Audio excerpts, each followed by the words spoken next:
খাব্বাব ইবনে আরাত রাদিয়াল্লাহু তাআলা আনহু ছিলেন ইসলাম গ্রহণকারী প্রথম দিককার সাহাবীদের একজন।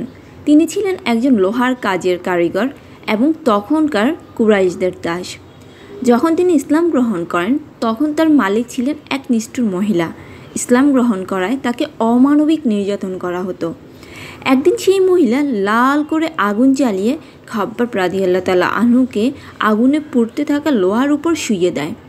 এতটাই নির্যাতন করা হতো যে তার পিঠের চামড়া পুড়ে গিয়ে হাড় বের হয়ে যেত। কিন্তু খাব্বাব রাদিয়াল্লাহু তাআলা আনহু কখনো ইসলাম থেকে মুখ ফিরিয়ে নেননি। একদিন হযরত উমর রাদিয়াল্লাহু তাআলা আনহু তাকে জিজ্ঞাসা করলেন, তোমার উপর কি এমন কোনো নির্যাতন হয়েছে যা এখনও তোমার মনে আছে? তিনি তখন পিঠ দেখান। হযরত উমর রাদিয়াল্লাহু তাআলা আনহু চোখে পানি এনে বলেন, আমি এমন দিন কখনো কল্পনাও করতে পারিনি।